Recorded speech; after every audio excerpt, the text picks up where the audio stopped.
पीछे आप देखें वर्ल्ड चैंपियन सुनील गावस्कर साहब हैं और सनी भाई इस वक्त मुंबई से जुड़ रहे हैं और यह बड़ा अहम हो जाता है क्योंकि सनी भाई ने कमेंट्री भी की है और वो मैदान जा भी रहे हैं तो वो कंडीशन से भी अच्छी तरह वाकिफ हैं। सनी भाई मुझे मालूम है कि आज का दिन बहुत बड़ा है और सब आपसे जानना चाहते हैं कि ये जो सुनने में आ रहा है कि ड्राई विकेट हो सकती है, स्पिनर को मदद मिल सकती है, कहीं ये रिस्क तो नहीं हो जाएगा इतने बड़े मुकाबले में? जी देखिए, अगर कोई भी टीम वर्ल्ड चैंपियन बनना चाहती है तो कैसी भी पिच हो उसी पर आपको परफॉर्म करना है। और मुझे ऐसा नहीं लगता कि पिच अगर पिच पर घास हो, पिच सूखी हो, पिच थोड़ी सी गीली हो, मॉइस्चर वाली हो, तो उससे कोई फर्क नहीं पड़ना चाहिए। क्योंकि आप अगर वर्ल्ड चैंपियन कहलाना चाहते हो तो फिर आपको सब पिच पर खेलना चाहिए। मुझे ऐसा नहीं लगता कि जिस तरह से मतलब मुझे ऐसा लगता है कि जिस तरह से भारतीय टीम इस टूर्नामेंट में अभी तक खेली है, उनको कोई भी पिच दे दो, उनको कोई फर्क नहीं पड़ेगा। हाँ, जो दूसरे हैं वो तो बोलेंगे अरे ऐसी पिच बनाई, वैसी पिच बनाई। हमारे पास कोई एक्सक्यूज है नहीं। हम तो चैंपियन बनने जा रहे हैं और उस हिसाब से और उस माइंडसेट से ही हमें खेलना, मैदान में उतरना है।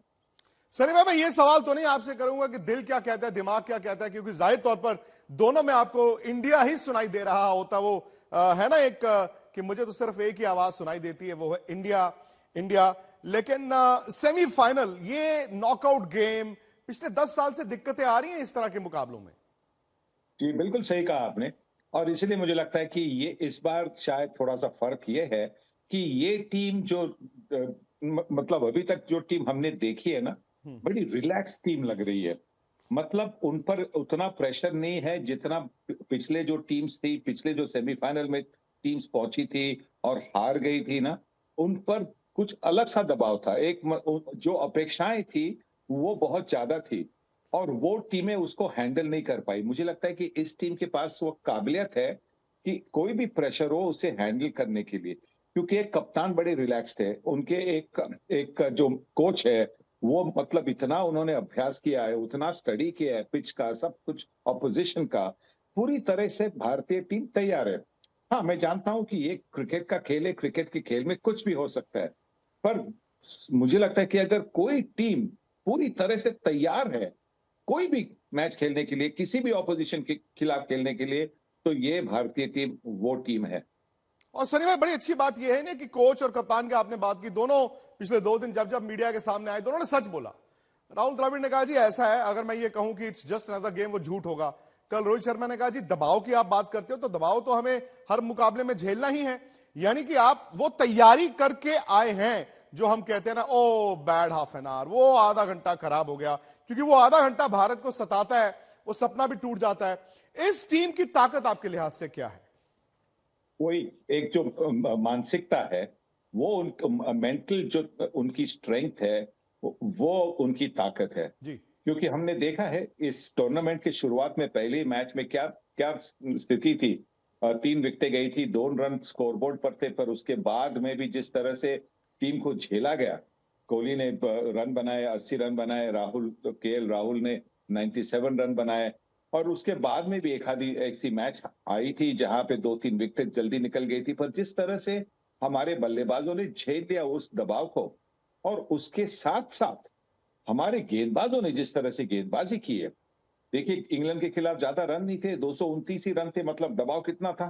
पर फिर भी जिस तरह से गेंदबाजी की, तो यही तो मुझे इस टीम की खासियत लगती है कि जी दबाव झेलने की उनमें काबिलियत है। देखिए, दबाव अगर नहीं होता है तो फिर आप जाएंगे और सोचेंगे अरे क्या फर्क पड़ता है, मैच ही है, अगर ये खेल ही है। पर जब दबाव होता है तो आप पूरी तरह से जी जान लगाकर मैदान में उतरते हैं और दबाव होना जरूरी है।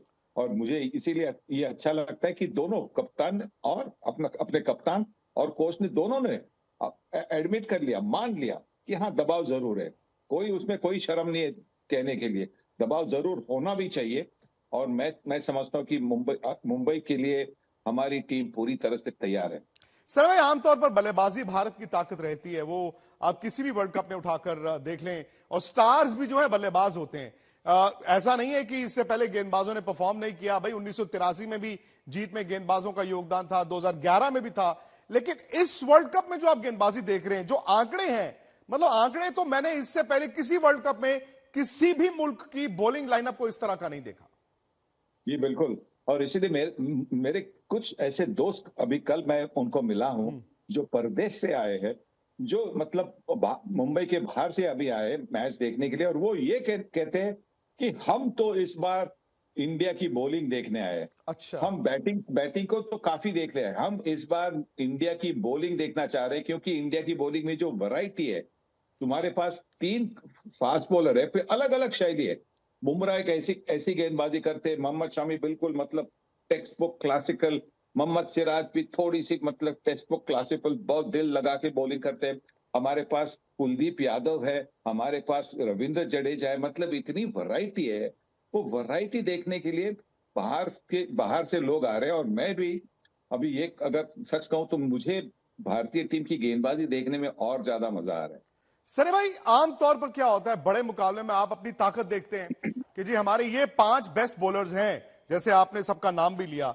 क्या ऐसा भी होता है कि आप सामने वाली टीम को देखते हैं? मसलन न्यूजीलैंड के पास लेफ्ट हैंडर्स हैं, रचिन रविंद्रा की ही बात करें, लेफ्ट हैंडर हैं, रन बना रहे हैं, तो क्या एक टेम्पटेशन रहती है रविचंद्रन अश्विन को खिलाने की? बिल्कुल टेम्पटेशन रहेगी, क्योंकि उनकी ताकत अगर है कि बाएं हाथ के बल्लेबाज, क्योंकि उनके टीम में 3 है। एक शुरुआत के लिए कॉनवे और रविंद्र है, फिर उसके मिडिल ऑर्डर में लेथम है, फिर मिचेल सैंटनर जो अच्छी बल्लेबाजी भी कर सकते हैं, सिर्फ बॉलिंग ही नहीं अच्छी बल्लेबाजी भी कर सकते हैं। तो हाँ, टेम्पटेशन तो जरूर होगा। आप क्या देखेंगे कि आपके जो पहले 5 है उन्होंने रन बनाए। हर हर बल्लेबाज ने, पांचों में से हर बल्लेबाज एक शुभमन गिल के अलावा सबने सेंचुरी लगाई है। तो मतलब आपका फॉर्म तो बहुत अच्छा है, जी। बैटिंग फॉर्म अच्छा है। तो फिर आपको कभी कभी रिस्क ले सकते हैं कि हाँ, नंबर 6 के लिए हम जडेजा को भेजेंगे, क्योंकि जडेजा ने भी पिछले मैच में बड़ी अच्छी बल्लेबाजी की थी। और अश्विन को, जो अश्विन भी बल्लेबाजी कर सकते थोड़ी बहुत, तो उनको आप खिला सकते हैं, क्यों नहीं। पिच देखे, अगर पिच पूरी तरह से सूखी हुई है और आपको लगता है कि वहां पे आपको स्पिन मिलेगी, तो जरूर अश्विन को आप खिला सकते हैं। सर में आमतौर पर न्यूजीलैंड की इतनी बात नहीं होती, क्योंकि वो टीम जो है वो चुपचाप आती है। हालांकि इस बार अगर आप वर्ल्ड कप देखें तो योयो की तरह उनकी परफॉर्मेंस रही है। शुरुआत उन्होंने अच्छी की, लेकिन जैसे ही मजबूत टीमें आनी शुरू हुई, वो मजबूत टीमों से हारे, आखिरी मुकाबला जीतकर वो सेमीफाइनल में आ गए। लेकिन ये टीम जैसे ही किसी आईसीसी टूर्नामेंट के सेमीफाइनल में आती है, ये बदल जाती है। इसकी ताकत क्या है और उस ताकत को तोड़ने के लिए भारत के पास क्या हथियार हैं? इनकी ताकत जो है, इनकी ताकत है कि उनकी फील्डिंग एक बड़ी ताकत है, क्योंकि उनकी फील्डिंग अगर आप देखें, वो हमें हर मैच में 15-20 रन तो सेव करते ही करते। बाउंड्री लाइन पर जिस तरह से फील्डिंग करते हैं, जिस तरह से उनकी मतलब कैचिंग वगैरह होती है, तो मुझे लगता है कि उनकी सबसे बड़ी ताकत क्या है, उनकी फील्डिंग। दूसरी जो ताकत है, जो आपने कहा उसके पहले, कि उन पर कोई दबाव नहीं होता। उनका जो देश है, उसकी पॉपुलेशन बहुत कम है। वहां पे रग्बी नंबर 1 स्पोर्ट है, क्रिकेट है नहीं। तो जो जो एक्सपेक्टेशन, अपेक्षाओं का जो दबाव बनता है, वो उन पर है नहीं। और वो उसी की वजह से हमेशा आपने देखा है कि चुपचाप चुपचाप आके सेमीफाइनल पहुंचते हैं, फाइनल पहुंचते हैं। पर सेमीफाइनल और फाइनल में कभी कभी अटक गए, क्योंकि उनके पास वो एक इम्पैक्ट प्लेयर जो बनता है, वो इम्पैक्ट प्लेयर है नहीं। तो मुझे लगता है कि जो उनकी एक वीकनेस जो है, कि उनके पास गेम बदलने वाला कोई ऐसा प्लेयर है नहीं, कि जो मतलब अपने बल्ले से या अपनी गेंदबाजी से गेम को पलटा सके। सनी भाई, वो एक खराब आधा घंटा हमेशा हमें सता जाता है, भले वो 2015 सेमीफाइनल हो, 2019 सेमीफाइनल हो। रोहित शर्मा, विराट कोहली, दिल में तो इनके भी टीस होगी, वो 15 की टीस होगी, 19 की ज्यादा टीस होगी। देखिए, 2019 में हमारी प्रॉब्लम क्या थी कि हमारे पास, हमने नंबर 4 का जो हमारा सेटल बल्लेबाज था, उसको ड्रॉप किया था। जी। उसकी क्या वजह थी, क्या कारण था, अभी उसको भूल जाइए। पर जो सेटल नंबर 4 1 डेढ़ साल से आपने उसको तय किया था कि ये हमारा नंबर 4 का बल्लेबाज है, उसको आखिरी समय पर आपने ड्रॉप कर दिया। उसके बाद में आपने जो मैचेस हुए थे, लीग मैचेस हुए थे, वहां पे आपने कोशिश की नंबर 4 पर इसको भेजे। पर वहां पे भी हमारे जो 1 2 3 जो बल्लेबाज थे, उन्होंने इतने सारे रन बनाए कि नंबर 4 का जो बल्लेबाज था, उसको मौका ही नहीं मिला, कि उसको सिर्फ बाहर जाकर आखिरी ओवर खेलने थे, बाहर जाकर बल्ला घुमाना था। तो इसीलिए जब सेमीफाइनल में जो पहली 3 बल्लेबाज हमारे जो जिन्होंने इतने सारे रन बनाए थे वो जल्दी आउट हो गए, तो नंबर 4 पर कोई ऐसा बल्लेबाज था जिसके पास वो काबिलियत नहीं थी, ना मानसिकता थी, ना तकनीक था। इंग्लैंड के मैदानों पर, इंग्लैंड के हवामान में जिस तरह की स्विंग होती है बॉल, उसका सामना करने का उनके पास वो टेक्निक नहीं था, और इसी की वजह से वो आधा घंटा काफी खतरनाक साबित हुआ। मुझे नहीं लगता कि इस बार ऐसा कुछ होने वाला है। सनी भाई, अब जाते जाते फिर वो सवाल जो मैंने पहले नहीं पूछा, दिल और दिमाग के बीच क्या जंग चल रही है आपके? कोई जंग नहीं। दिल और दिमाग दोनों कह रहे हैं कि भारतीय टीम फाइनल पहुंचेगी। बहुत बहुत शुक्रिया सनी भाई। फिलहाल सनी भाई को जाना है जी कमेंट्री के लिए, लेकिन दिन भर सनी भाई हमारे साथ भी रहेंगे। आप जानते हैं कि वर्ल्ड चैंपियंस सुनील गावस्कर, मदन लाल, सुरेश रैना, हरभजन सिंह और रॉबिन उथप्पा, ये पांचों रहेंगे आज पूरा दिन हमारे साथ। आप भी रहिए, और उम्मीद यही है कि जो 15 खिलाड़ी हैं, जो एक सपना हम सबको वर्ल्ड कप जो हिंदुस्तान चाहता है, वो सपना उनके जरिए हम सब जी रहे हैं। शायद एक कदम और आगे आज भारत पहुंचे। फिलहाल सनी भाई आपका बहुत बहुत शुक्रिया।